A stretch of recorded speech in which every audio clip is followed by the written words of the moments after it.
সিলেট সহ দেশের ৩ বিভাগে বজ্রসহ বৃষ্টির আভাস দিয়েছে আবহাওয়া অফিস। সেই সঙ্গে বাড়তে পারে দিন ও রাতের তাপমাত্রা। রবিবার এমন পূর্বাভাস দিয়েছে আবহাওয়া অফিস। আবহাওয়াবিদ এ.কে.এম. নাজমুল হক জানিয়েছেন, লঘুচাপের বর্ধিতাংশ পশ্চিমবঙ্গ ও তৎসংলগ্ন এলাকায় অবস্থান করছে।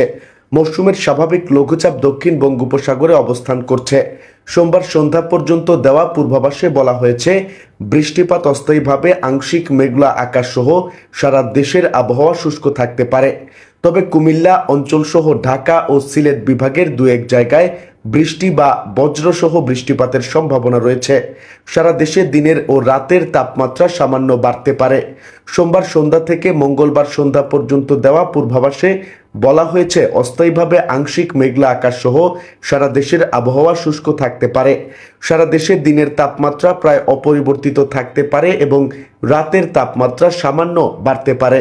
মঙ্গলবার সন্ধ্যা থেকে বুধবার সন্ধ্যা পর্যন্ত দেওয়া পূর্বাভাসে বলা হয়েছে, অস্থায়ীভাবে আংশিক মেঘলা আকাশ সহ সারা দেশের আবহাওয়া প্রধানত শুষ্ক থাকতে পারে। সারা দেশে দিন ও রাতের তাপমাত্রা প্রায় অপরিবর্তিত থাকতে পারে। বর্ধিত 5 দিনের প্রথম দিকে দেশের উত্তর পূর্বাঞ্চলে বৃষ্টি বা বজ্রসহ বৃষ্টি হতে পারে।